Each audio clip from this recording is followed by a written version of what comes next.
অনেকদিন পরে আজকে একটা ভিডিও নিয়ে এসেছি। সো হাই এভরিওয়ান, আসসালামু আলাইকুম।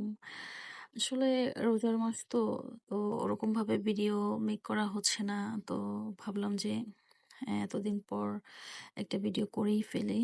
তো আজকে আমি সিম্পল কিছু রান্না করব।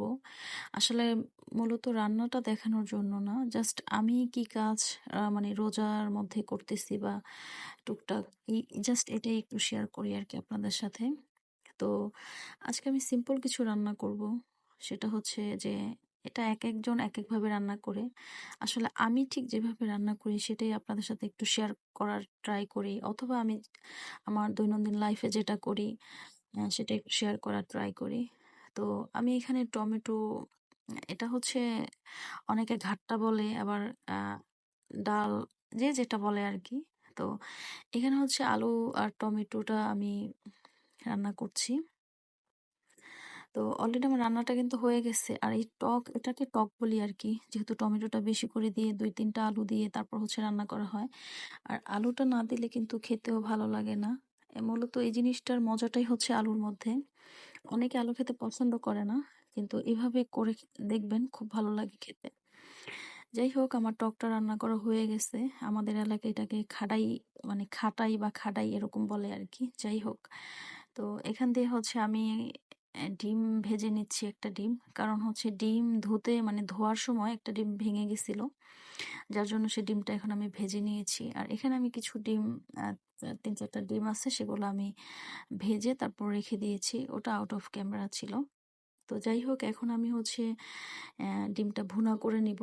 আমি জানি না, অনেকে আছে ভুনা খেলে মানে তাদের গ্যাস্ট্রিক প্রবলেম হয়, একটু সমস্যা হয়ে যায়। কিন্তু ভুনা, সেটা ডিম হোক বা মাছ হোক, এটা আমার কাছে এত ভালো লাগে, মানে আসলে বলে বোঝাতে পারবো না। তো এই তো আমার অলরেডি রান্না কিন্তু, মানে ডিম রান্নাটা কিন্তু প্রায় হয়েই এসেছে। কারণ পেঁয়াজ হওয়া মানে ভুনা হয়ে গেছে এরকম। তো পেঁয়াজটা আমার হয়ে গেলে এখন আমি কিছু মশলা দিয়ে দিব। তো এর মধ্যে আমি হলুদ, হালকা একটু হলুদ দিয়েছি, দেন হালকা একটু মরিচের গুঁড়া দিয়েছি। আর সেখান দিয়ে আমি ভাতও বসিয়ে দিয়েছি। আমার ভাতও কিন্তু অলরেডি হয়ে গেছে। আসলে রোজার মাস, মানে কাজের এত পরিমাণ চাপ থাকে, যার জন্য আসলে আমি নিজেই মানে ভিডিও মেক করতে পারি না। তো তারপরও আজকে চেষ্টা করলাম যে না, ঠিক আছে, একটা ভিডিও করেই ফেলি। তো এই তো আমি কাঁচামরিচ দিয়ে দিয়েছি। বিশেষ করে রোজার মাস হচ্ছে কি, আমি ওই যে পেঁয়াজ কাঁচামরিচটা আগে থেকে কেটে রেখে দেই। তো এজন্য ঝামেলাটা একটু কম হয়। কিন্তু এখন আর মানে নাই পেঁয়াজ ফ্রিজে, যার জন্য আমাকে নতুন করে আবার কাটতে হয়েছে আর কি। তো এই তো ডিম, আমার ডিমটা অলরেডি হয়ে গেছে। তো এটা পানিটা একটু শুকিয়ে আসলে তারপর হচ্ছে আমি একটু ধনেপাতা দিয়ে দিব। যদিও ভুনাতে ধনেপাতা না দিলেও কোনো সমস্যা নেই। তো এই হচ্ছে আর কি। আর আরেকটা কথা হচ্ছে যে আপনাদের সবার রোজা এবার কেমন কাটতেছে অবশ্যই কমেন্ট বক্সে কমেন্ট করে জানাবেন। আলহামদুলিল্লাহ, আমার ভালোই যাচ্ছে। সবকিছুর জন্য আল্লাহ দরবারে লাখো লাখো কোটি শুক্রিয়া। তো এই তো আমার রান্না কিন্তু হয়ে গেছে। এখন আমি এটা নামিয়ে নিব। আর ওদিক দিয়ে ভাত হয়ে গেছে, সেটাও নামিয়ে নিব। আচ্ছা, আরেকটা কথা বলি। এখানে হচ্ছে আমি ১ লিটার দুধ নিয়েছি। আসলে পাতিলটা একটু ছোট হয়ে গেছে।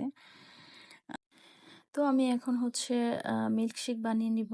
আর এখানে আমি সবকিছু নিয়ে নিয়েছি, শাক, ডিম ভাজা, ভর্তা, ২ পদের, মানে সবকিছু আমার কাজ কমপ্লিট। আর এখানে বরফ কুচি দিয়ে দিয়েছি। তো আলহামদুলিল্লাহ সবকিছুর জন্য এখানে একটু মুরগির মাংস আছে, পান্তা ভাত দিয়ে তারপর হচ্ছে খাবো। ওকে, থ্যাংকস ফর ওয়াচিং।